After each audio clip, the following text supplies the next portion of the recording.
materinya. Dan kelompok 6 bisa persilakan.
Baiklah, mungkin dari teman saya pemateri pertama terkendala jaringan.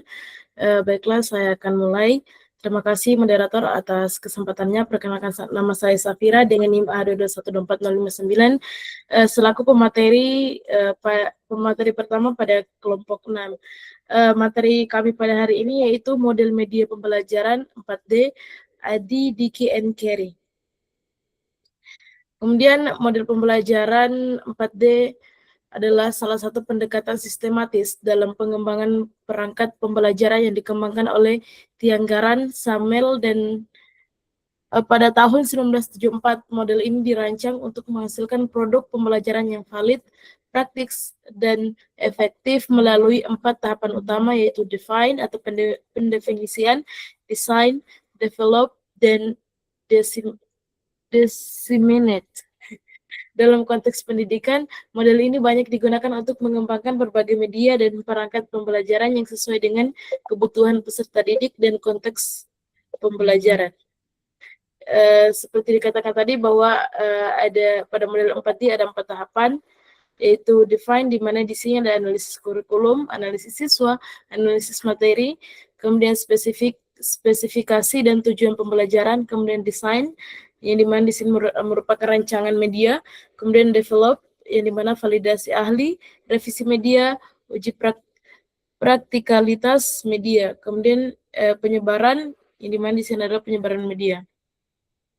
Kemudian kelebihan dan kekurangan 4D, yaitu kelebihannya dirancang khusus untuk pengembangan produk pembelajaran, mendorong keterlibatan ahli dalam validasi dan penyempurnaan produk, memberikan kerangka yang sistematis dan terarah, kemudian terbukti efektif dalam berbagai studi pengembangan perangkat ajar. Kemudian kekurangannya itu adalah tahapan menyeluruh, terutama penyebaran, memerlukan biaya dan waktu yang besar. Kemudian terbatasnya akses ke pakar bisa menghambat proses validasi dalam beberapa kasus. Tidak semua tahapan bisa dilakukan secara ideal. Kemudian akan dilanjutkan oleh teman saya.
Baiklah, mohon maaf karena mungkin teman-teman kelompok saya terkendala jaringan. Saya lanjut. Kemudian itu ciri-ciri model pembelajaran 4D yang dimana memiliki 4 tahap utama yang seperti saya katakan tadi, kemudian berorientasi pada pengembangan produk pembelajaran seperti media, modul, atau perangkat pembelajaran. Kemudian dimulai dengan analisis kebutuhan dan karakteristik peserta didik.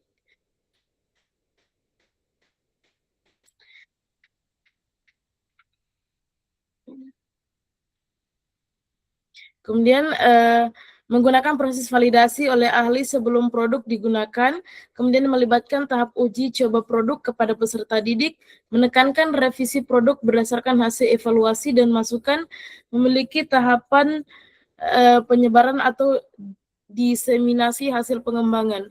Kemudian model media pembelajaran EDI, di mana ini adalah pendekatan sistematis yang dirancang untuk menghasilkan produk instruksional yang efektif. AD bukan hanya digunakan dalam pengembangan media pembelajaran, tetapi juga dalam pengembangan kurikulum, sistem pembelajaran digital, modul ajar, hingga pelatihan tenaga pendidik. Model ini sering dianggap sebagai kerangka kerja dasar dalam instructional design karena fleksibilitas dan aplikabilitasnya di berbagai konteks. Kemudian tahap EDI,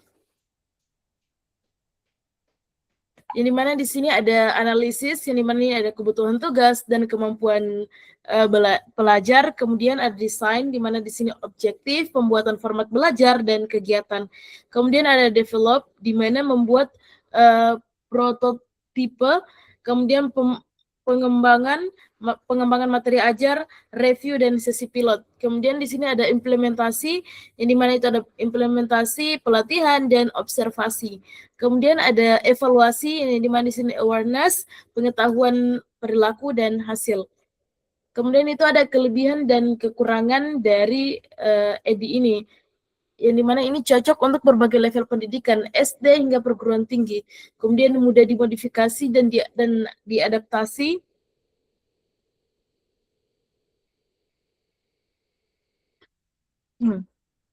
Kemudian memungkinkan evaluasi berkelanjutan dan revisi cepat. Kemudian meningkatkan akurasi perancangan karena setiap tahapan terstruktur.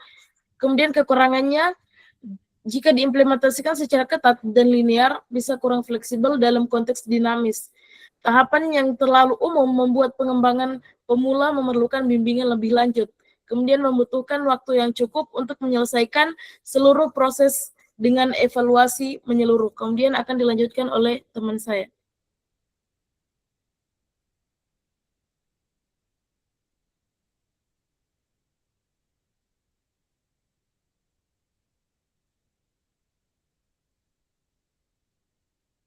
Baik, materi selanjutnya akan saya lanjutkan, yaitu ada kelebihan dan kekurangan. Kelebihan itu yang pertama itu cocok untuk berbagai level pendidikan, SD hingga perguruan tinggi. Yang kedua itu ada mudah dimodifikasi dan diadaptasi. Yang ketiga itu memungkinkan evaluasi berkelanjutan dan revisi cepat. Yang keempat itu ada meningkatkan akurasi perencanaan karena setiap tahap terstruktur. Yang ada juga kekurangannya. Yang pertama itu jika diimplementasikan secara ketat dan linear, bisa kurang fleksibel dalam konteks dinamis. Yang kedua itu ada tahapan yang terlalu umum membuat pengembangan pemula memerlukan bimbingan lebih lanjut. Yang ketiga itu ada membutuhkan waktu yang cukup untuk menyelesaikan seluruh proses dengan evaluasi menyeluruh. Slide selanjutnya. Ada juga ciri-ciri AIT. Yang pertama itu memiliki 5 tahapan utama, yaitu analisis, desain, pengembangan, implementasi, dan evaluasi. Yang kedua itu menggunakan pendekatan sistematis dalam pengembangan pembelajaran. Yang ketiga itu setiap tahap saling berkaitan dan berurutan. Yang keempat itu memiliki tahap evaluasi yang dilakukan secara terus-menerus. Yang kelima itu ada bersifat fleksibel dan dapat digunakan pada berbagai jenis pembelajaran. Yang keenam itu fokus pada pencapaian tujuan pembelajaran yang efektif. Yang ketujuh itu dapat digunakan untuk pengembangan media, kurikulum, maupun sistem pembelajaran. Baik, materi selanjutnya akan dilanjutkan oleh teman saya.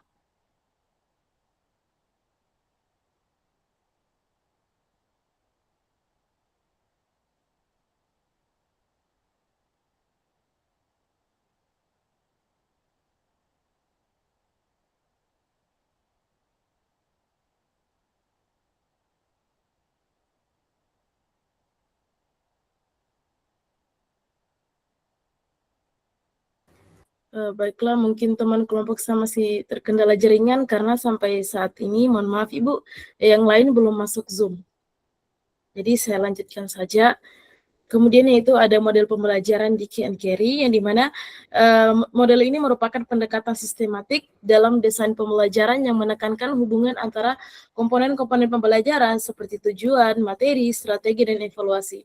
Model ini dikembangkan oleh Walter Dickey dan Lou Carey pada tahun 1978.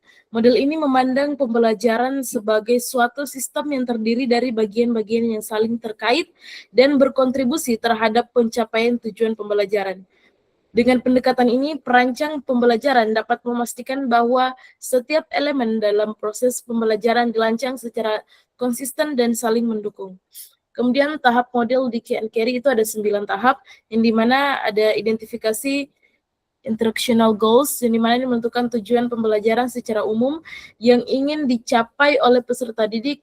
Kemudian conduct instructional analysis, yang dimana menganalisis keterampilan yang dibutuhkan untuk mencapai tujuan tersebut.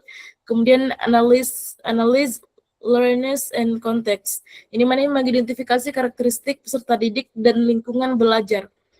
Kemudian right performance objektivitas, ini mana ini menyusun tujuan pembelajaran yang spesifik, terukur dan berorientasi pada hasil belajar. Kemudian develop assessment instruments, yang mana ini merancang alat ukur untuk mengevaluasi pencapaian tujuan pembelajaran. Kemudian develop instructional strategi, yang dimana ini menentukan strategi penyampaian pembelajaran berdasarkan analisis sebelumnya. Kemudian develop and select instructional materials, yang dimana ini mengembangkan atau memilih bahan ajar sesuai strategi dan tujuan. Kemudian design and conduct formative evaluation, kemudian melakukan uji coba dan revisi awal berdasarkan hasil evaluasi formatif. Kemudian revisi instruction, yang dimana menyempurnakan seluruh sistem pembelajaran berdasarkan hasil evaluasi formatif. Kemudian kelebihan dan kekurangan di model di Key and Carry, yang dimana kelebihannya struktural dan sistematik, cocok untuk sistem pembelajaran kompleks, fokus pada tujuan dan evaluasi performa peserta didik, menggabungkan semua aspek penting dalam desain instruksional, dapat digunakan dalam skala kecil maupun besar, kelas maupun institusi. Kemudian kekurangannya cenderung rumit dan membutuhkan waktu panjang, kurang fleksibel dalam konteks yang sangat dinamis. Tidak semua tahap dapat dilaksanakan secara optimal dalam penelitian terbatas. Kemudian ciri-ciri dari model ini, yang dimana menggunakan pendekatan sistem dalam desain pembelajaran, setiap komponen pembelajaran saling berkaitan dan mempengaruhi, kemudian menekankan analisis tujuan pembelajaran secara rinci, mengidentifikasi karakteristik peserta didik sebelum pengembangan media, kemudian menyusun instrumen evaluasi sebelum proses pembelajaran dimulai, kemudian melakukan evaluasi formatif pada setiap tahap pengembangan, kemudian melakukan revisi berulang untuk meningkatkan kualitas pembelajaran. Baiklah, selanjutnya akan dibacakan oleh teman saya. Baik, selanjutnya yaitu contoh dari media pembelajaran dari jenis model pengembangan 4D. Yang pertama itu ada model pembelajaran cetak, yang kedua itu ada LKPD, yang ketiga itu ada modul interaktif, yang keempat itu media pembelajaran PowerPoint, yang kelima itu ada media kartu belajar. Slide selanjutnya. Ada juga contoh media pembelajaran dari jenis model pengembangan AIT.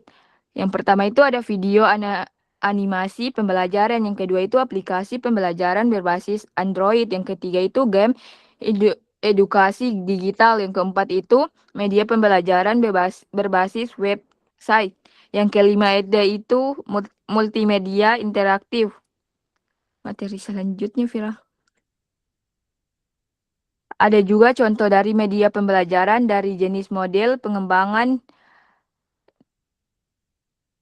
di and Yang pertama itu ada proses pembelajaran berbasis komputer, yang kedua itu pengembangan paket belajar lengkap, yang ketiga itu media simulasi pembelajaran, yang keempat itu video tutorial pembelajaran, yang kelima itu media pembelajaran berbasis proyek. Baik, saya kembalikan kepada moderator. Baik, selanjutnya tidak dijawab kepada forum tanya sampai selesai.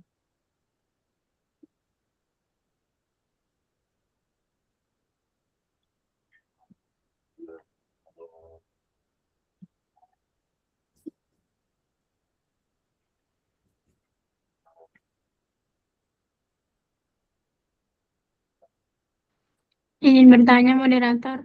Ya, saya persilakan kepada Febri. Baik, terima kasih moderator atas kesempatannya.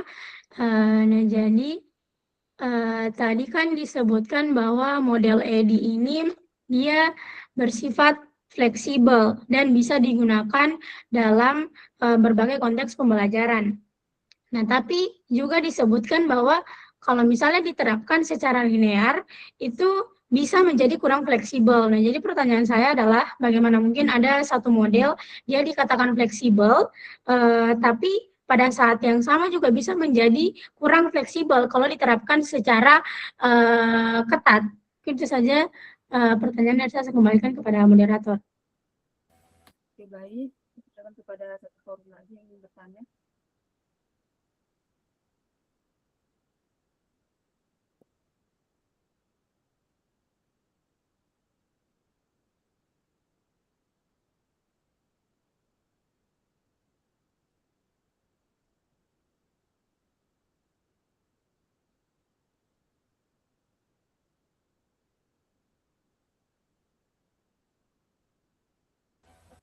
Pada forum, saya persilakan bertanya lagi.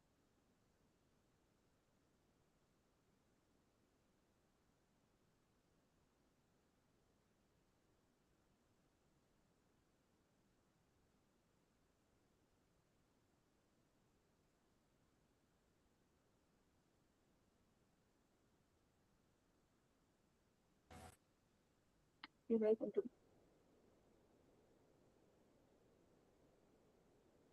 ada tadi.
Bagaimana moderator? Apakah hanya satu orang yang bertanya? Iya, Ibu. Saya persilakan ke pemateri untuk menjawab satu pertanyaan itu, Ibu. Oke.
Bagaimana kepada pemateri?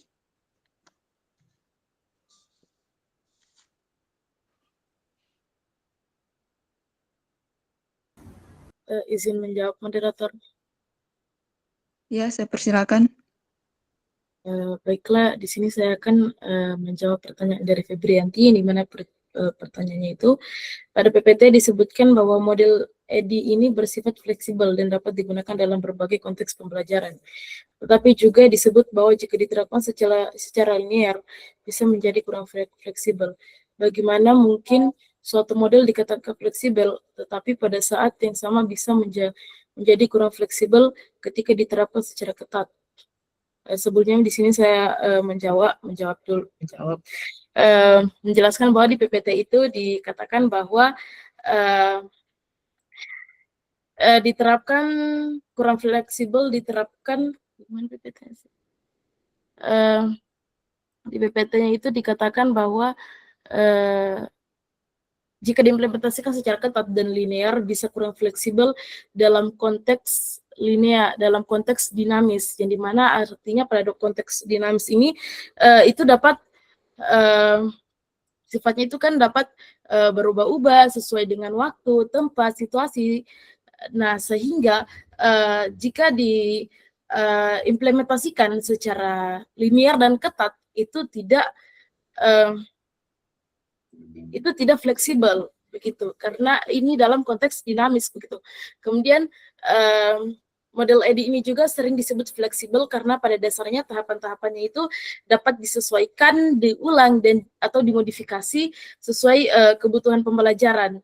Dalam praktiknya pengembang atau guru tidak harus mengikuti langkah-langkah tersebut secara kaku, melainkan dapat kembali ke tahap sebelumnya jika ditemukan masalah atau jika perlu melakukan perbaikan pada proses pembelajaran. Kemudian model ini juga dapat menjadi kurang fleksibel apabila diterapkan secara linear dan terlalu ketat. Artinya setiap tahap dilakukan secara berurutan tanpa adanya kemungkinan untuk kembali ke tahap sebelumnya. Jika terjadi kesalahan pada tahap awal, misalnya pada tahap analisis kebutuhan, maka kesalahan tersebut dapat memengaruhi tahap berikutnya karena prosesnya tidak memberi ruang untuk revisi secara cepat. Kemudian fleksibilitas model EDI ini sebenarnya terletak pada cara penerapannya. Model ini dirancang agar dapat digunakan secara berulang dan adaptif. Namun jika pengguna menerapkannya secara linear dan kaku, maka proses pengembangan pembelajaran menjadi lebih lambat dan kurang responsif terhadap perubahan kebutuhan. Pernyataan bahwa EDI fleksibel tetapi bisa menjadi kurang fleksibel tidaklah bertentangan, melainkan menunjukkan bahwa tingkat fleksibilitasnya bergantung pada bagaimana model tersebut digunakan dalam praktik pembelajaran. Mungkin saya kembalikan kepada moderator. Oke, baik. Apakah masih ada tambahan jawaban dari pemateri lain?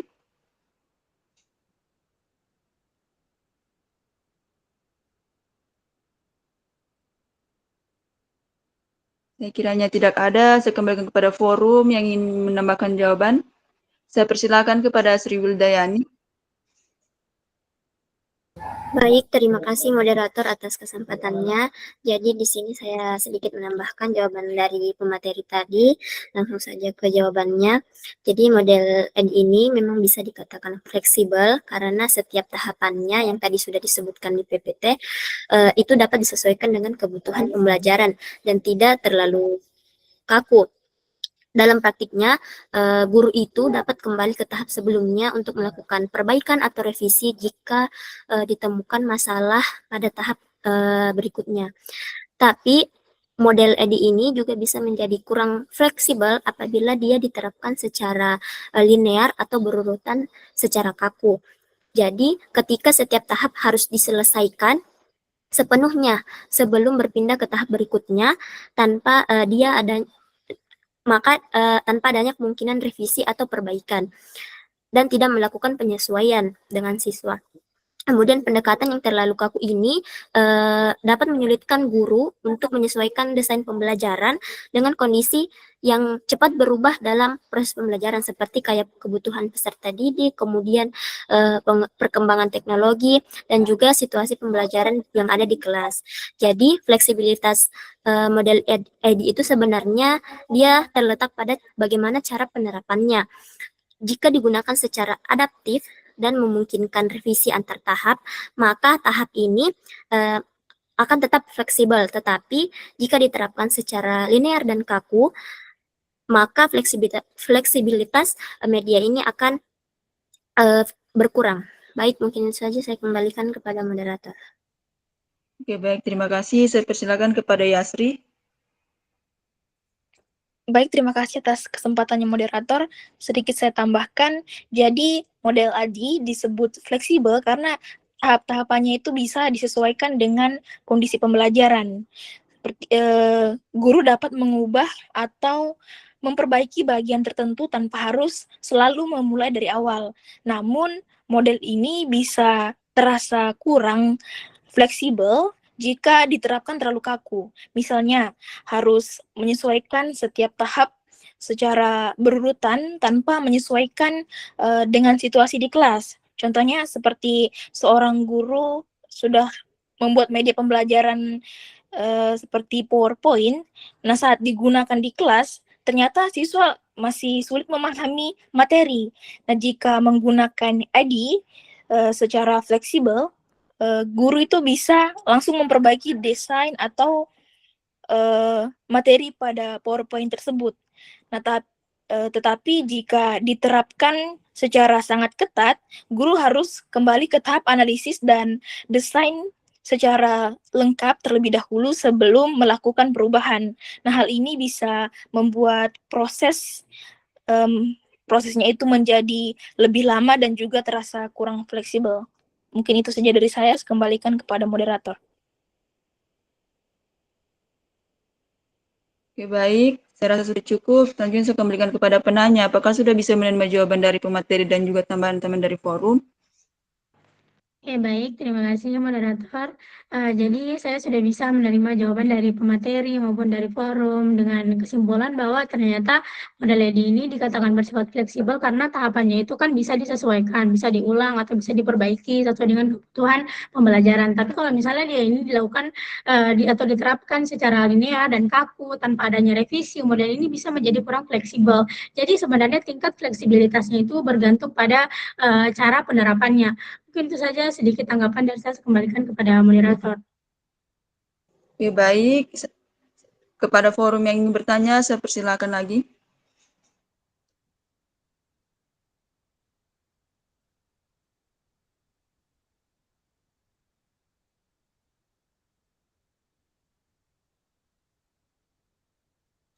Sekali lagi kepada forum, saya persilakan untuk bertanya.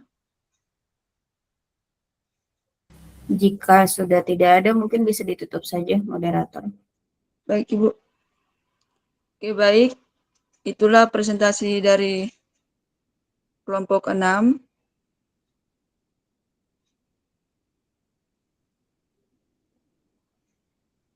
Saya moderator. Saya simpulkan dulu, Ibu.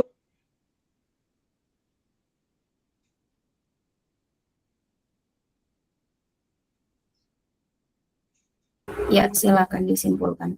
Baik, dengan kesimpulan, pembelajaran model 4D itu adalah salah satu pendekatan sistematis dalam pengembangan perangkat pembelajaran yang dikembangkan oleh Tiang Raja Samel pada tahun 1974. Model ini dirancang untuk menghasilkan produk pembelajaran yang valid, praktis, dan efektif melalui 4 tahap utama. Sedangkan model ADDI adalah pendekatan sistematis yang dirancang untuk menghasilkan produk instruksional yang efektif. Oke, baik, saja kesimpulan dari saya kembalikan kepada Ibu.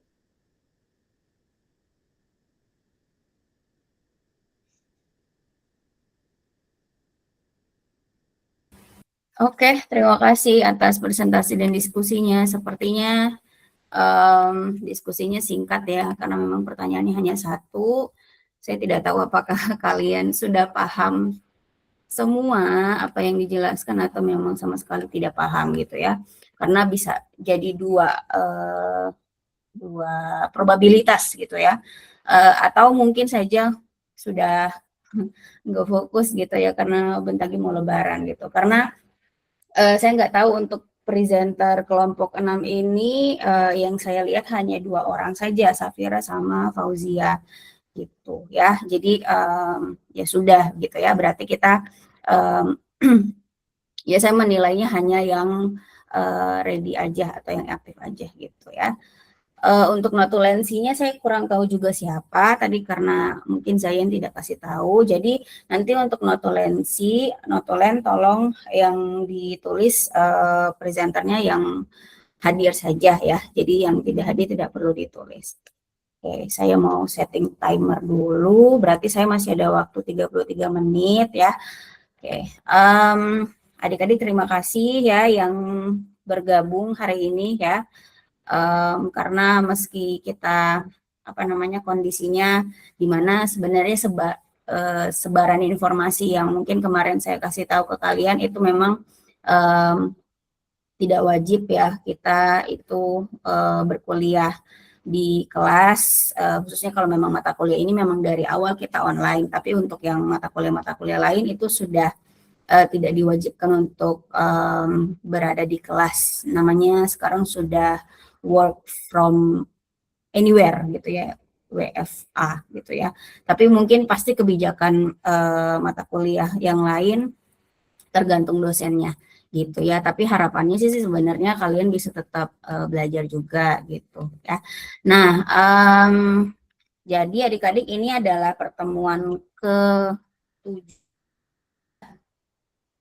Ya, pertemuan ke-7 ini artinya kita terakhir ketemu ya, belajar secara online dan tentunya yang sudah tidak bisa diganggu gugat itu adalah keaktifan gitu ya. Jadi bagi yang belum ada keaktifannya sama sekali maka tentu nilai keaktifannya nggak ada. Jadi nanti di rekap akhir hanya ya mungkin ada mind map dan UTS kalaupun ada gitu ya nilainya. Jadi untuk keaktifan sudah final untuk hari ini dikunci gitu ya.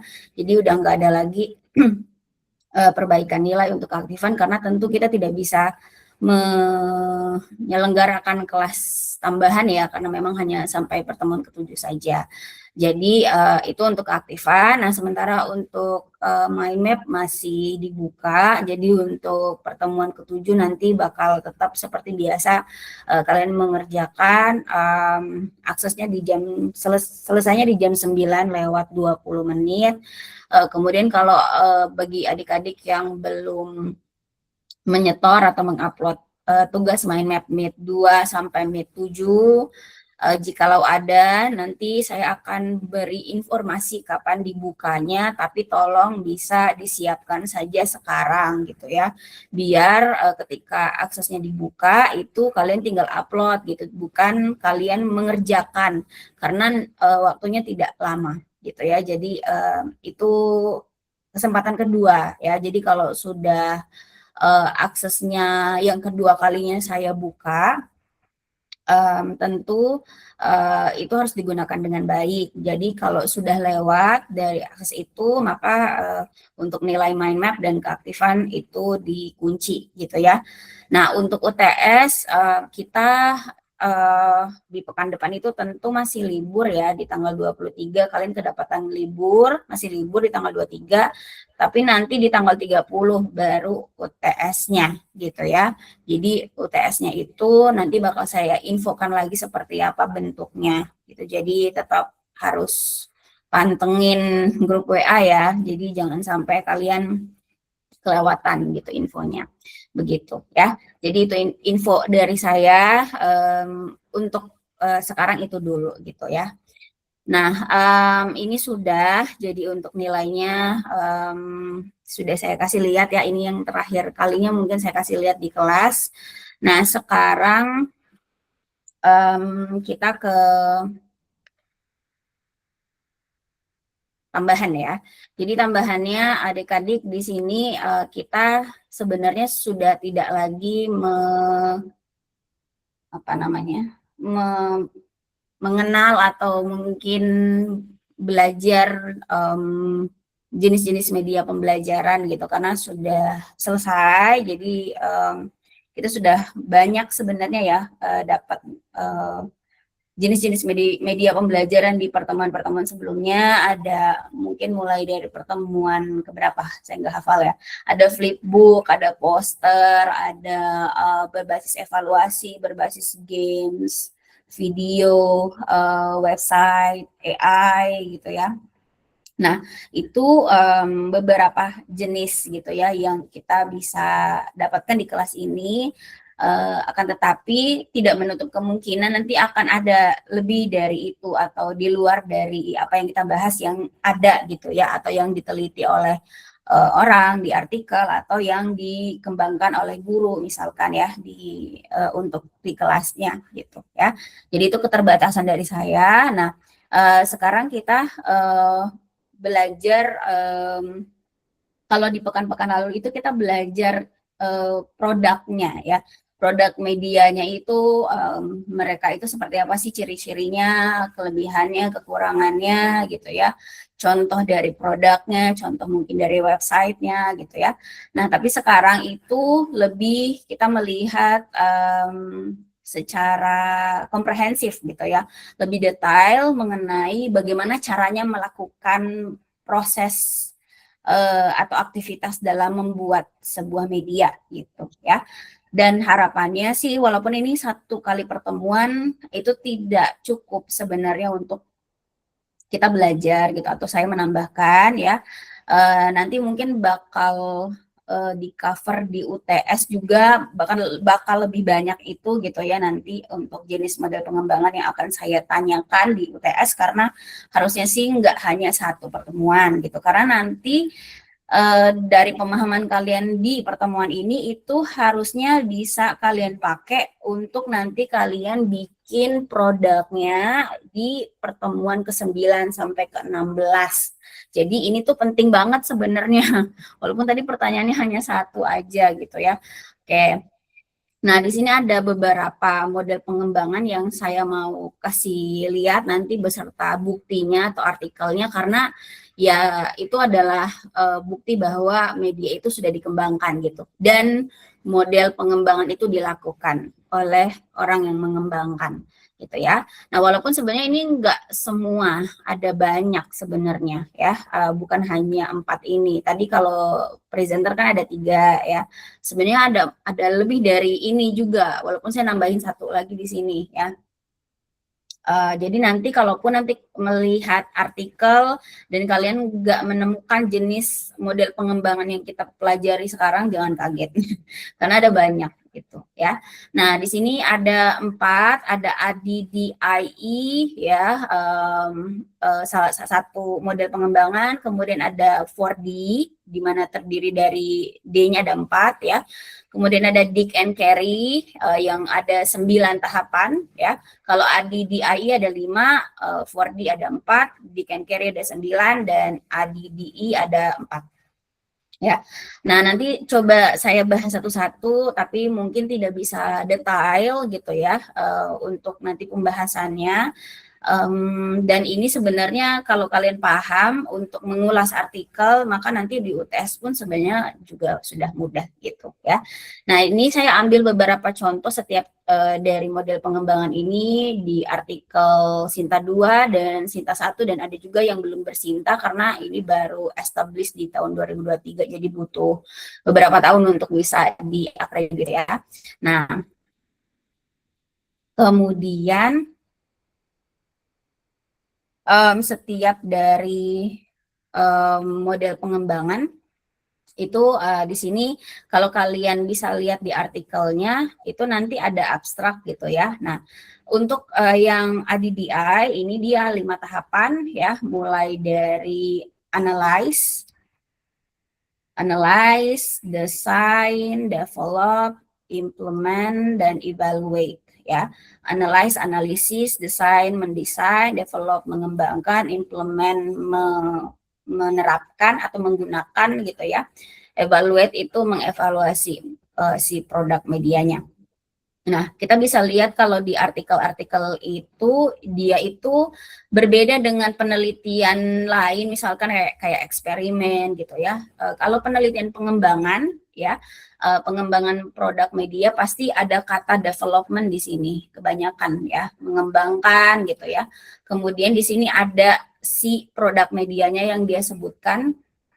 Kalau untuk contoh ADDI itu ada dokumen pembelajaran biologi berdasarkan atau berbasis HOTS atau High Order Thinking Skill atau keterampilan berpikir tingkat tinggi ya, menggunakan model ADDIE gitu ya.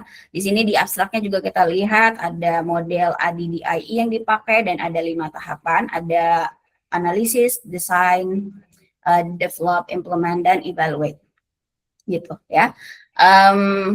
Ini yang untuk apa namanya, model pengembangan pertama ya. Kemudian untuk model pengembangan kedua ada 4D. 4D terdiri dari 4 tahapan, ada define, tadi menganalisis atau menentukan masalah gitu ya. Kemudian design, merancang draft gitu ya. Kemudian develop, mengembangkan produknya, disseminate ini menyebarluaskan ya.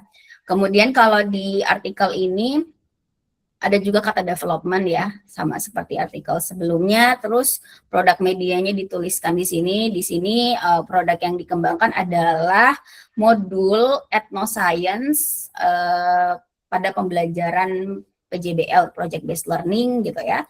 Kemudian di abstraknya dia menggunakan 4D ya. Ada define, design, develop, and disseminate. Itu ya. Kemudian yang tahap model pengembangan ketiga itu ada saya salah urutan ya, tapi ini yang model pengembangan ADDI ya. Jadi ya ini ada 3 tahapan, biasanya design and development-nya itu dijadikan satu gitu ya, atau kayak jadikan apa ya, berurut simultan gitu ya prosesnya. Jadi ada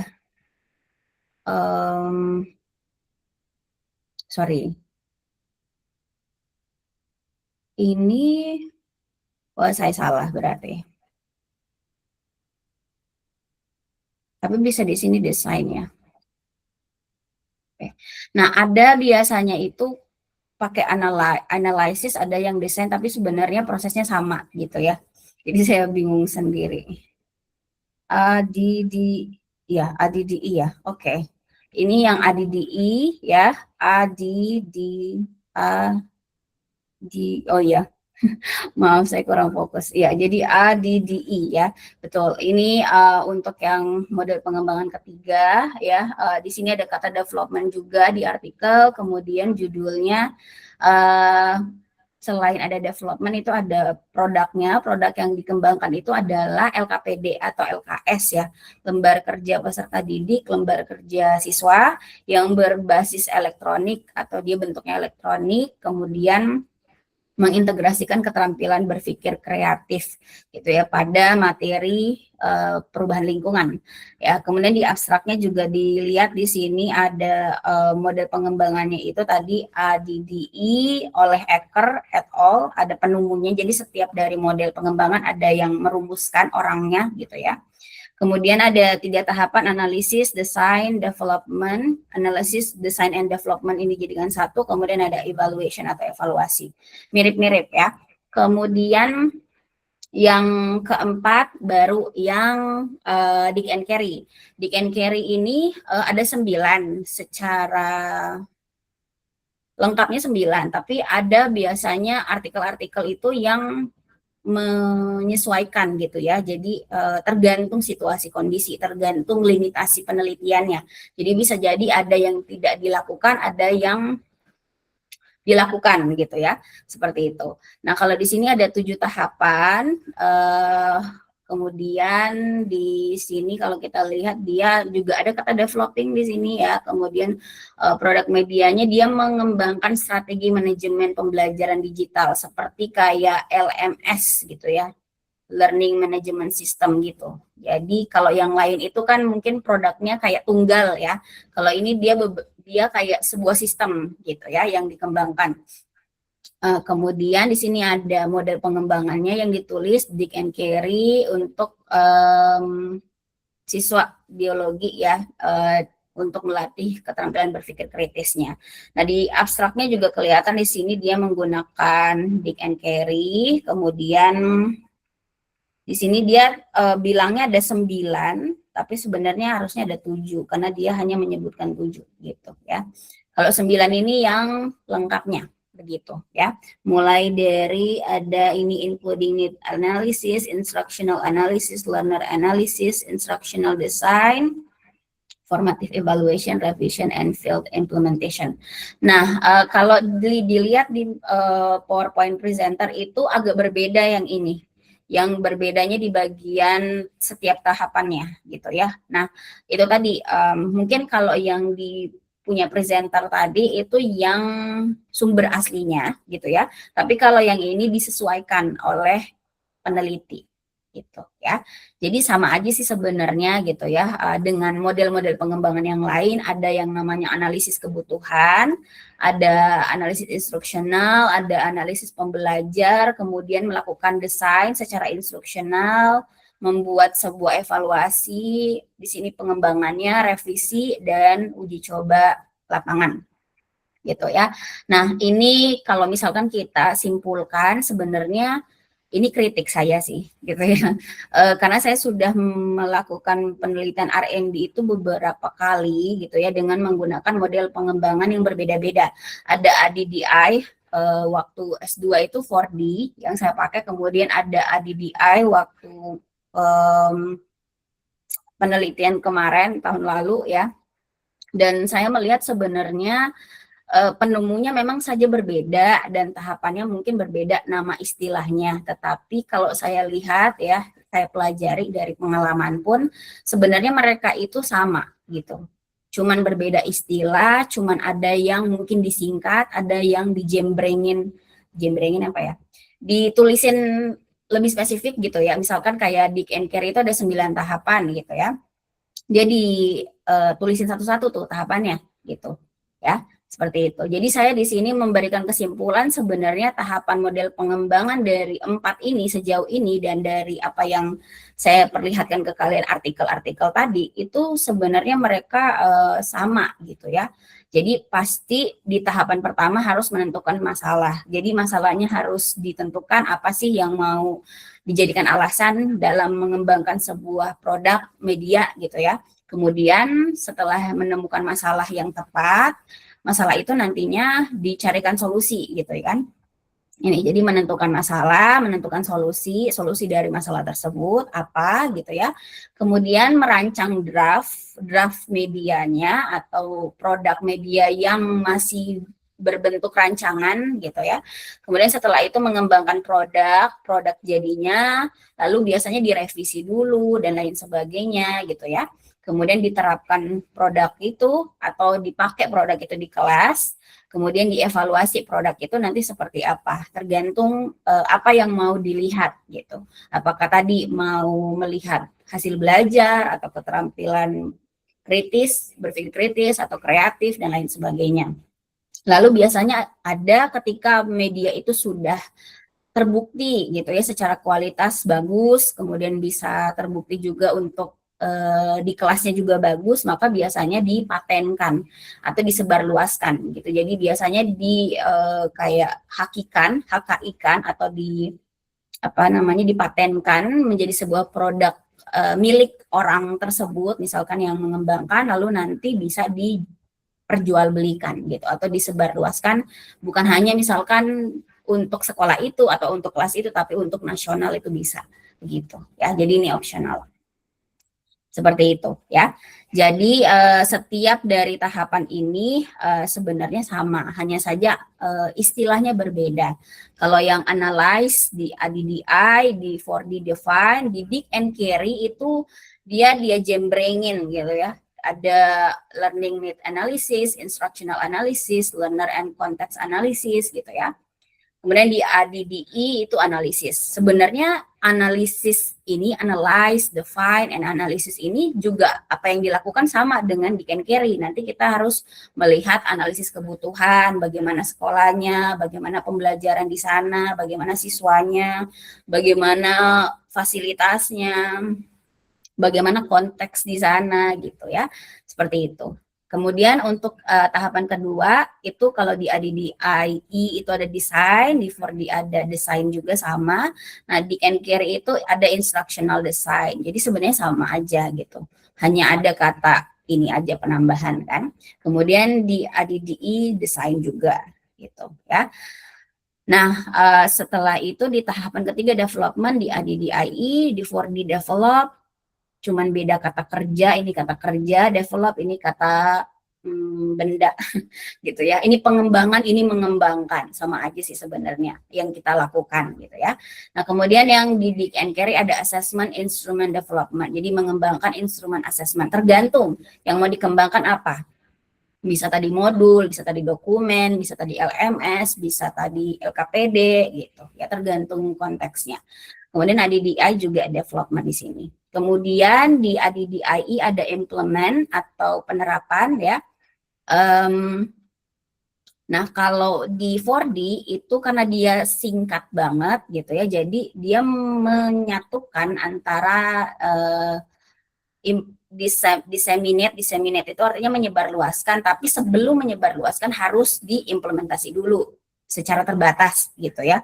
Kemudian dilihat dulu hasilnya bagaimana, kalau misalkan ada harus perbaikan direvisi dulu sampai benar-benar kualitasnya bagus baru disebarluaskan. Makanya di sini dia implement dan evaluate di ADDIE itu, kalau di 4D itu dia disseminate gitu ya. Nah kalau untuk Dick and Carey juga seperti itu gitu ya, dia dievaluasi dulu si medianya gitu ya, kemudian direvisi kalau ada perbaikan dan diimplementasi lagi untuk lapangan apa ya, skala luasnya gitu ya, field implementation. Nah kalau di ADDIE mirip dengan 4D, tapi bedanya di sini dia pakai kata evaluation. Nah evaluation itu tadi mengevaluasi si media tadi gitu ya.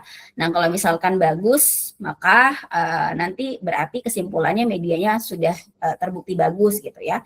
Nah apakah dia perlu disebarluaskan tadi, sifatnya opsional. Bisa jadi nanti dia juga mau misalkan menyebarluaskan, itu boleh juga kalau misalkan meskipun pakai model pengembangan ADDIE gitu ya. Kemudian untuk contohnya di sini sudah saya rangkum gitu ya.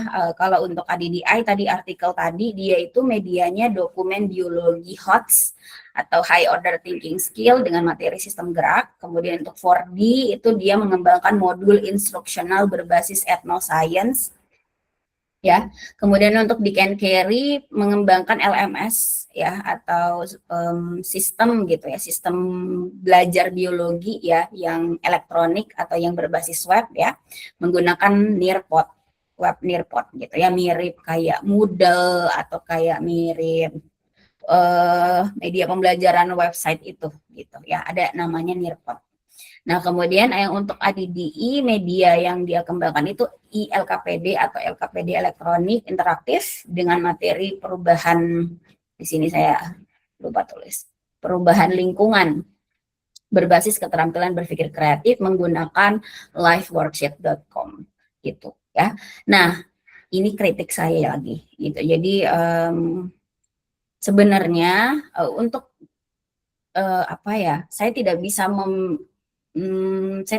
bilang kelebihan dan kekurangan mereka beda gitu. Bisa dibilang sama sebenarnya. Karena ya itu tadi, kalau kalian membaca artikelnya empat-empatnya, karena saya sudah baca artikelnya tadi gitu ya, sebenarnya mereka sama aja gitu. Jadi kelebihan dan kekurangannya ya mungkin kalau di 4D ya tahapannya 5 ya. Tapi sebenarnya untuk melakukan analisis, misalkan di tahapan analyze, itu nanti dijembrengin juga jadi kayak Dick and Carey gitu. Seperti itu. Gitu. Jadi saya tidak bisa bilang kelebihan kekurangannya berbeda. Tapi kalau untuk dari misalkan istilahnya, ya mereka berbeda istilahnya. Tapi apakah yang satu lebih dan yang satu kurang, tidak juga gitu. Karena mereka sama sebenarnya ketika saya perhatikan artikel-artikel yang sudah saya baca dan juga apa yang saya lakukan gitu ya, di beberapa penelitian saya gitu. Kemudian yang kedua kritik saya adalah tadi kalau kalian lihat di present coba lihat ya di bagian contoh ya, contoh dari media pembelajaran ini itu di sini seperti berbeda. Misalkan kita mau pakai model 4D gitu ya untuk bikin modul. Tapi apakah hanya 4D aja yang kita bisa pakai untuk bikin modul? Sepertinya seperti itu gitu ya yang dituliskan sama presenter, jadinya kayak dibatasi bahwa jenis produk ini model pengembangannya yang ini nih yang harus kita pakai, nggak boleh yang lain gitu ya. Begitu juga misalkan dengan ADDI, Dick and Carry gitu ya. Nah, sehingga kritik saya adalah sebenarnya mereka semua itu bisa saja dipakai untuk media apapun gitu. Coba kalian nanti nih mix and match aja. Coba kalian sinkronkan apa yang saya bilang dengan PPT presenter tadi gitu. Ya. Misalkan tadi modul itu adanya di ADDI gitu ya, di PPT ya presenter, tapi di saya 4D di sini contohnya. Karena saya berbasis bukti gitu ya. Nah, sehingga sebenarnya tidak ada sih perbedaan yang signifikan atau membatasi misalkan orang yang mau melakukan pengembangan produk medianya itu harus misalkan mau bikin produk apa, nanti media model pengembangannya apa gitu. Bisa semua sebenarnya gitu ya. Kalau kalian lihat artikel-artikel tadi, dan bisa saja kalian explore media-media lain atau artikel lain yang penelitian R&D itu juga seperti itu gitu. Jadi sangat fluid, artinya tidak kaku. Misalkan modul harus di ADDI, kita harus pakai ADDI untuk bikin modul. Enggak kayak gitu ya, karena penelitian yang saya temukan tidak seperti itu juga gitu ya. Jadi perbedaannya hanya kalau saya lihat di tahapannya ada yang disingkat dan ada yang dijembrengin spesifik. Tapi yang disingkat pun nanti akan dijelaskan lagi lebih lanjut, ada kayak tahapan dan subtahapan gitu. Kalau Dick and Carry kan dia udah semuanya dia tulis ya. Mungkin ada lagi model pengembangan yang bisa sampai 12 tahapan, yang sebenarnya kalau disarikan atau dirangkum sama aja dengan ADDI atau 4D atau ADDI gitu. Begitu. Ya. Jadi itu kritik saya terhadap model pengembangan yang sudah ada. Artinya sebenarnya orang-orang yang mengembangkan ini kan ada sendiri versinya. Maksudnya tiap orang ini pasti bukan orang yang sama ya. Tapi apakah impact-nya itu berbeda? Sebenarnya sama aja. Sama misalkan kita punya versi apa gitu ya, versi sesuatu gitu ya, terhadap melihat sesuatu gitu. Nah sebenarnya sih sama aja, cuman dilihat apakah kita mau disingkat atau kita mau spesifik.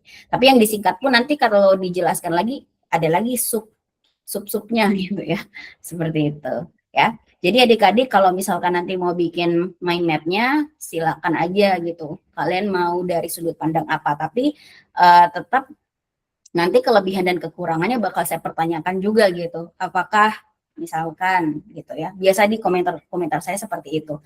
Boleh saja kalian mau memberikan perbedaan dari kelebihan dan kekurangan, tapi nanti apakah kelebihan di model itu tidak jadi kelebihan di model yang lain, itu nanti akan saya pertanyakan gitu.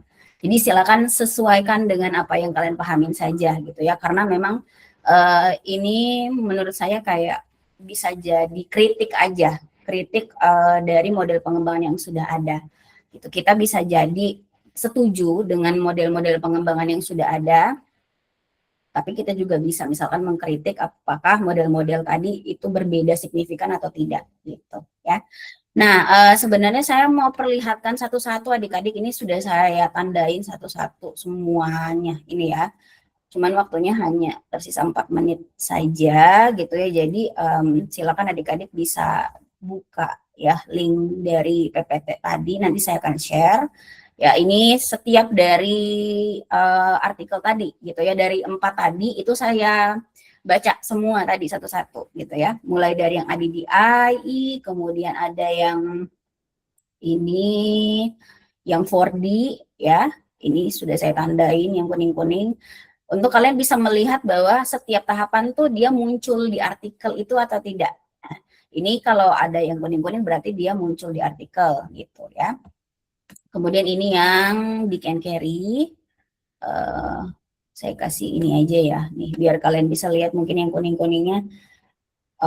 Itu yang saya tandai gitu ya. Nah, biar kalian tahu bahwa apa sih yang dilakukan oleh orang gitu ya. Mereka itu mau mengembangkan sesuatu misalkan.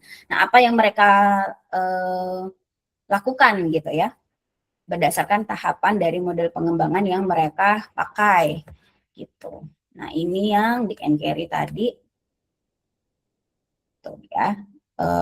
Itu tadi tahapannya yang muncul. Kita juga bisa sambil mengkritik juga sih sebenarnya gitu. Tadi kan kita menemukan ada 9 tahapan tuh di sini ya, di abstraknya ya. Ternyata hanya 7 gitu ya. Jadi belum tentu artikel itu juga teliti gitu ya dalam menulis. Kita bisa sebagai orang yang misalkan mengkritik itu juga gitu. Nah, kalau ini, ini Dick and Carry. Oh, tadi saya hapus yang satunya lagi. Yang satunya lagi itu yang ini ya. Ini yang Sinta 1 ya. Yang Sinta 1 itu dia pakai ADDI. Beda dengan ADDIE ya. Jadi penulisnya beda dengan penemunya, penemunya beda. Oh, tidak ini.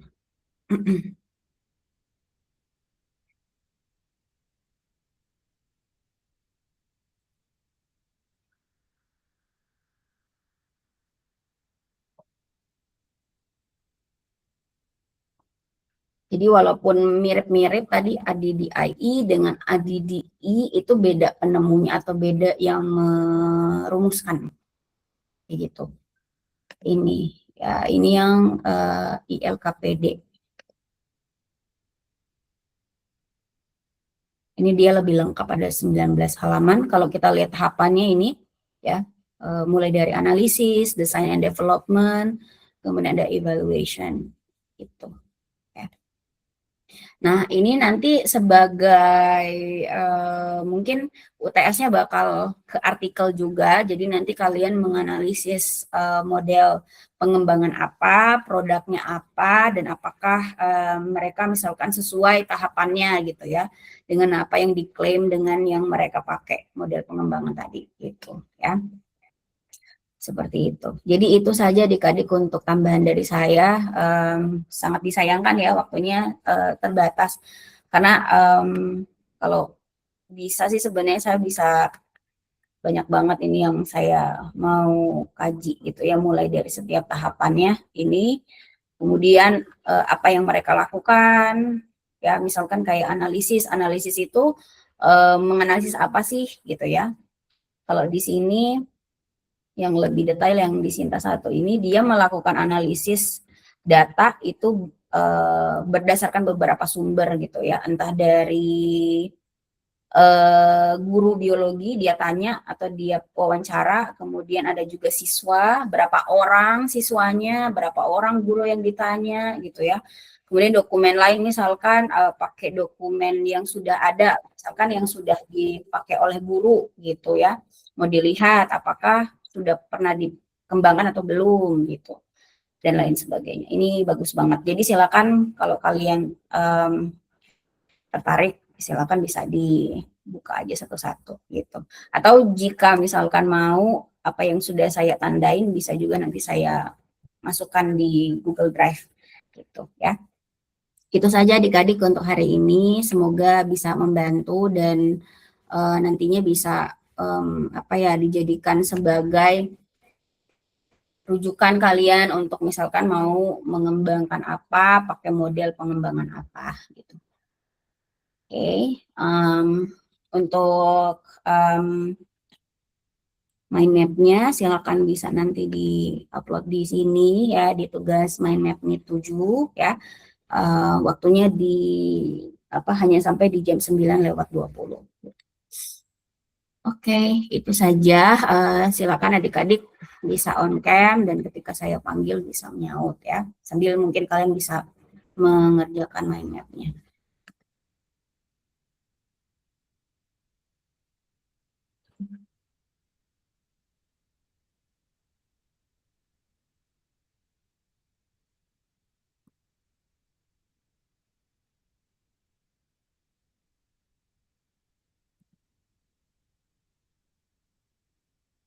Dan semoga juga sebenarnya ada yang nanti penelitiannya pengembangan ya, karena bisa jadi maksudnya dari mata kuliah ini kalian bisa pakai gitu ya ilmunya untuk bikin skripsi itu gitu.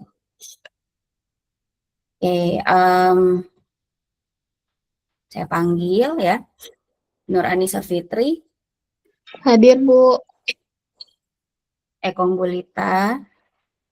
Hadir, Ibu. Sutina. Hadir, Ibu. Rianti. Hadir, Ibu. Ratika Aulia. Hadir, Ibu. Wadia Mahmud. Hadir, Ibu. Sastia Almeira. Hadir, Ibu. Titin Marwati.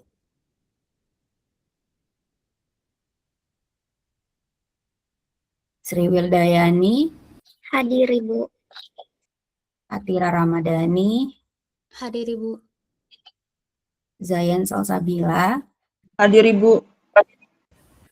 Nur Lilis. Hadir, Ibu. Nur Amanda. Fitriani. Hadir, Ibu. Safira. Hadir, Ibu. Rini Febrina. Hadir, Ibu. Nur Fadila.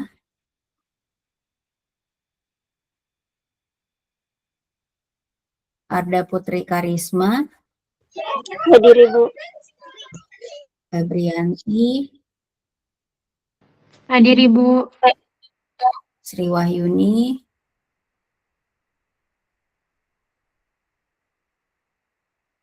Dwi Aprianti. Hadir, Ibu. Dwini Borwalo. Hadir, Ibu. Fauzia. Hadir, Ibu. Najmi Aziza. Hadir, Ibu. Yastri Satyaningsi. Hadir, Ibu. Abdul Malik. Nur Alivia. Hadir, Ibu. Siti Fahra. Hadir, Ibu. Intan Kurniawati. Hadir, Ibu. Edward King Lolo. Hadir, Ibu. Oke, ada yang belum saya kasih hadir tadi?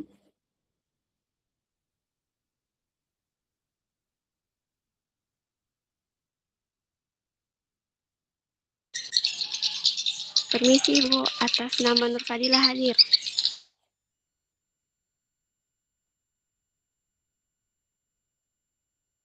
Ada lagi selain Nur Fadila?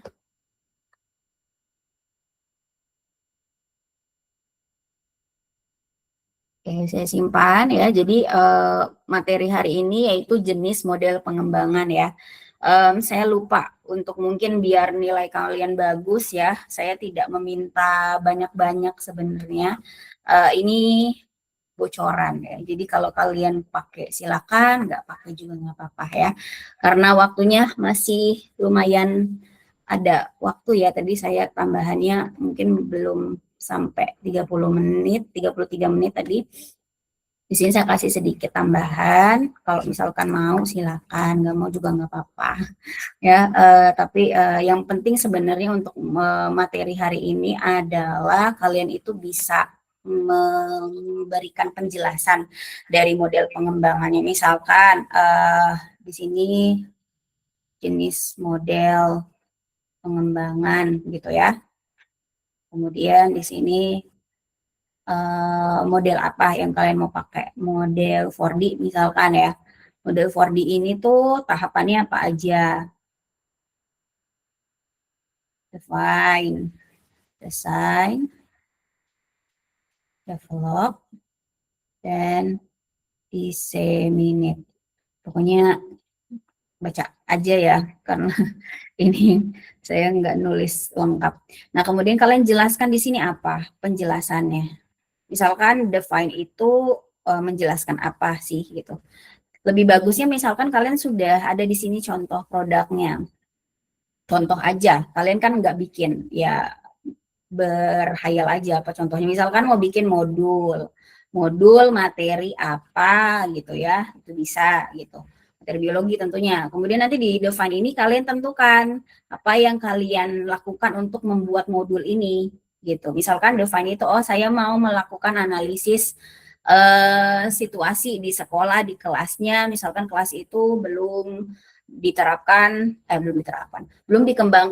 modul materi ini gitu, belum pernah gurunya mengembangkan, siswanya hanya ceramah aja, nggak ada media yang dipakai, berhayal aja gitu ya. Yang penting kalian itu bisa tepat di sini, langkahnya di sini tuh define tuh apa gitu ya. Kemudian desain, oh setelah mendapatkan masalah itu saya mau menentukan saya mau bikin modul ini gitu ya. Ya udah, desainnya apa, kalimatnya di sini, saya mau melakukan perancangan modul tadi misalkan dengan mengumpulkan sumber-sumber dari buku, dari video, dari website misalkan. Kemudian setelah itu saya bikin apa saja isi dalam modul tersebut gitu ya, outline-nya. Saya kumpulkan misalkan gambarnya, atau saya mau masukkan video di situ, saya cari dulu video untuk nanti dimasukkan ke situ, misalkan kalau itu modulnya elektronik gitu ya.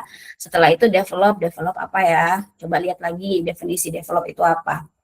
Oh, develop itu mengembangkan. Ya udah, dari draft tadi dikembangkan jadinya seperti apa. Misalkan draft tadi sudah dikumpulkan segala macam, ya udah. Di situ berarti untuk develop berarti membuat misalkan cover, membuat isi covernya misalkan pakai, ya berhayal aja gitu ya dari apa yang kalian sudah ketahui. Oh, saya mau pakai Canva covernya, kemudian ukurannya apa. Boleh seperti itu. Terus nanti isinya berapa halaman, terdiri dari materi, ada tujuan belajar, ada materinya, ada evaluasinya, ada kunci jawabannya, ada daftar pustakanya, misalkan kayak gitu ya. Kemudian dia berbentuk elektronik misalkan. Jadi nanti itu ada linknya gitu ya untuk bisa di-share. Nah, kemudian disseminate itu sebelum disebarluaskan dievaluasi dulu si modul tadi. Misalkan modul tadi harus divalidasi dulu sama ahli. Misalkan ahlinya yaitu ahlinya di siapa ya, dosen misalkan berapa orang gitu ya. Kemudian siswa atau guru nanti juga melakukan evaluasi kualitasnya gimana. Setelah itu direvisi. Setelah direvisi digunakan di kelas untuk melihat apakah modul itu bisa meningkatkan hasil belajar atau apapun itu tadi target belajarnya. Nah, setelah itu kalau ada yang direvisi. Kalau misalkan sudah bagus berarti nanti disebarluaskan. Kayak gitu. Seperti itu. Nah, jadi kalau misalkan kalian mampu seperti itu bagus. Jadi ini standarnya seperti ini. Jadi saya hanya menilai ini saja, tidak kelebihan, tidak kekurangan, karena tadi kritik saya juga perlu konteks gitu ya. Jadi tergantung si produknya apa, baru kita bisa lihat kelebihan kekurangannya.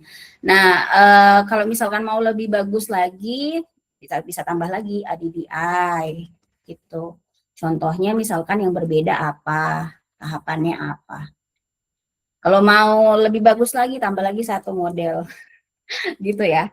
Jadi kalian ikutin si tahapan tadi di setiap modelnya, lalu kalian terjemahkan atau kalian ceritakan gitu ya sesuai dengan produk yang mau dibikin apa, begitu ya.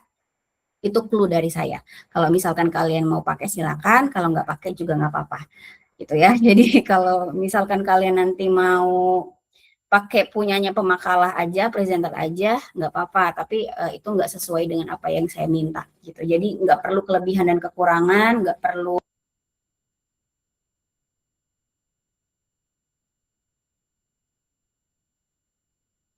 Terima kasih banyak. Mohon maaf, pokoknya selama 7 kali pertemuan kalau ada kesalahan atau kekurangan dari saya mohon dimaafkan. Kita masih tetap bisa diskusi lagi di grup WA ya. Kalau misalkan kelas ini masih terbatas, boleh tanya ke saya misalkan model pengembangan yang kalian masih belum paham gitu ya, boleh di situ. Kemudian saya juga mohon maaf lahir dan batin kalau misalkan ada kesalahan dari saya ya. Semoga kita bisa tetap silaturahim lagi walaupun nanti mata kuliahnya baru gitu ya. Oke, itu saja adik-adik untuk hari ini. Saya akhiri ya. Assalamualaikum warahmatullahi wabarakatuh.